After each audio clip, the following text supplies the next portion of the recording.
You see, a good father-in-law does not reject straight away.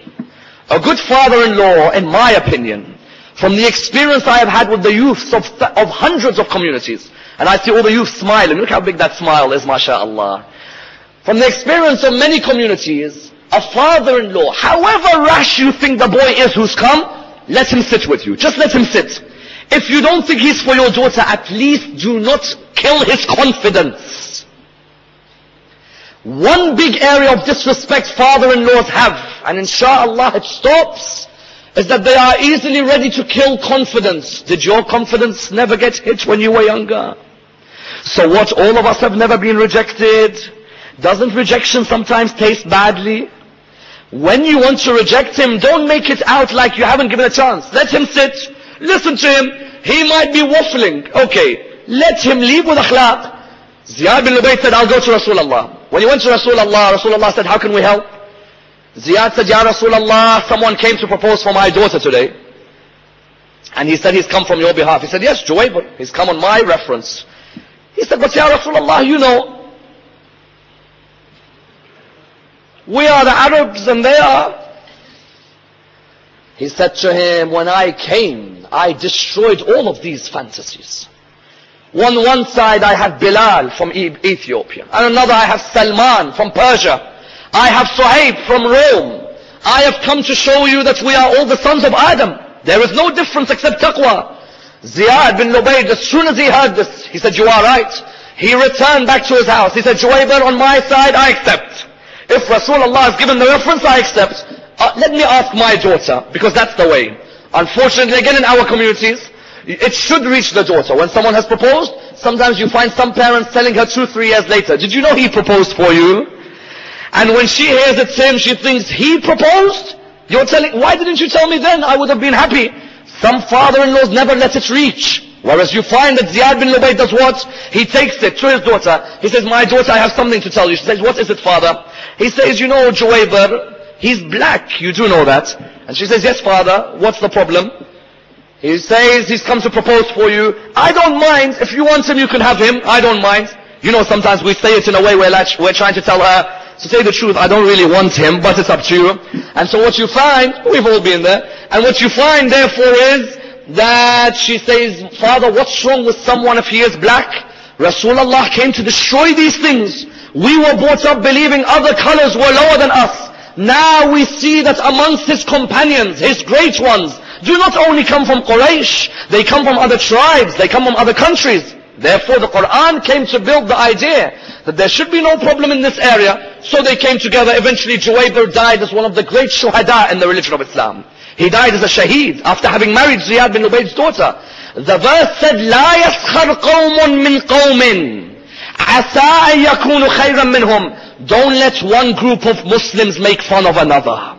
That's why Amir al-Mu'mineen would work his hardest on the idea of breaking racism in Islam. Because the reality is that racism still exists. You still find racism existing within communities. How many times do you hear people within our own communities, we from Zanzibar are better than Dar es Salaam? And I think it's true. And we from Mombasa are better than the people of Nairobi. And we from God knows who are better than, those from Karbala are better than those from Najaf. Those from Najaf are better than those from Baghdad. We are all under the banner of Al Muhammad. That's the only banner. The thing that differentiates us is the taqwa. There is no need to bring down from people. Do you know people are even rejecting marriages for their daughters today on the basis, which marja do you follow? Now it's which marja. Before it was color. Now we are marja. If she doesn't follow my marja or he doesn't follow, reject. What's the marja got to do with the way he's going to look after your daughter? Therefore you found Amir al-Mu'mineen amongst his companions. He had amongst his companions Maitham al-Tammar. Allah. Maitham al-Tammar was Persian, Iranian. He was a slave and he was purchased. When he was purchased, no one knew his name was Maitham because he had changed his name to Salim. Ali ibn Abi Talib purchased him. He said to him, how are you, Maitham? He said to him, no one knows my name as that. How do you know? He said to him, you'll see that I know quite a few things as we develop our friendship. And he developed a friendship with him which was unreal. To the extent that Maitham al-Ammar has such a high level in Islam that Ali ibn Abi Talib says he is like the disciples of Jesus Christ. That's how high he reached. That Ali ibn Abi Talib used to say, Maitham al-Ammar has ilm al-ghayb. Before a thing happens, he'll tell you. Maitham al-Ammar was Iranian. To the Arab, a Persian was a low creature. But Ali took Maitham in his wings. Salama once when she met Maitham had come in the 60th year of Hijrah. He had come just before Abu Abdullah got killed. Because he died 10 days before Abu Abdullah. Or 10 days before Abu Abdullah reached Karbala. Maitham met Salama. Salama, the wife of Rasulullah, when she met him, she looked at him, she said to him, can I tell you something? He said to her, what is it? She said, do you know Rasulullah used to always tell Ali ibn Abi Talib about you before you even met? He used to always say that one day you're going to meet Maitham al-Ammar. He is a great companion of yours. The point about Maitham was what? Was that the fact that he was Iranian, the Arabs would despise him. Of course, the fact that he was Ali ibn Abi Talib's best friend was another reason. Amongst those who despised him was Ibn Ziyad.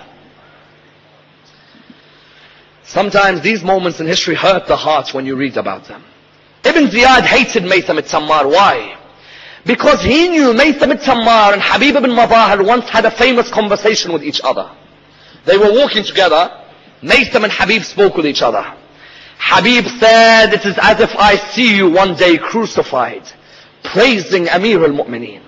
And Maitham said to him, it is as if I see you one day with your body cut up on the land of Karbala next to Abu Abdullah. Habib said to him, would you be willing to be crucified in the name of Amir al-Mu'mineen? Maitham said, it would be my honor for Ali ibn Abi Talib. And he said to him, Habib, would you want to die for Abu Abdullah? He said, it would be my honor to die for Abu Abdullah. When Maitham was told by Amir al-Mu'mineen, Maitham was told, do you see that tree, Maitham? Maitham said, yes. He said, on that tree they're going to crucify you. You would think if I knew the tree where I would be crucified, do you think I'd ever go near it? No, I'd leave the country probably. Maitham al-Ammar, do you know what he used to do? Every day he'd go and water the tree. He'd say, tree, you have been created for me to show my praise for the son of Abu Talib one day. Ibn Ziyad, when he found out that Maitham was praising Abu Abdullah, he said, find me Maitham. He told one of the informers of Kufa, find me him. When they found him, where did they find him? They found him in Qadisiyah. When they found him in Qadisiyah, they caught him, they brought him to Ibn Ziyad. He said to him, when Ibn Ziyad saw him, listen to his words. He said, Ali ibn Abi Talib took an Ajami like you as his companion. Look at the rudeness. You know Ajam, Iranians. The idea of Ajam means foreigner. But the Arabs used to call the Iranians Ajam. Says, Ali ibn Abi Talib took Ajamis like you. You should now come and curse your master, Abu Turab. He said, I would never curse Abu Turab. On the contrary, we seek to curse people like you and your masters. He said to him, how dare you talk like that about me? I will go and crucify you on the tree. Maitham turned around and said to him, my master told me that I would be crucified praising him. Put me on that tree. He said to him, I will disprove your master. I won't do it. Maitham said, you're not going to do it? He said, no. I want to tell you that Ali ibn Abi Talib is wrong. He said, you'll die on that tree? You'll never die on that tree. I'll stop it. Maitham said, okay, no problem. Maitham al-Ammar every day would continue praising Ali ibn Abi Talib. Until Ibn Ziyad said, I am scared that the amount of praise he gives Ali will help his son Hussein. Go and put him on the tree. He put him on that tree. Maitham, while on the tree, they put a spear in his body. While the spear was being put in, he would sing the praises of Ali ibn Abi Talib. When Ibn Ziyad saw him sing the praise, Ibn Ziyad put a rein around his mouth. You know the metal rein? He put it around his mouth, and he was the first man to have a rein around his mouth. Still, he would praise Ali ibn Abi Talib, until eventually Ibn Ziyad ordered, go and cut his tongue so he can't praise his master. Ali ibn Abi Talib built within the community the idea that Maitham is Iranian. But because he is Iranian does not mean I make fun of him.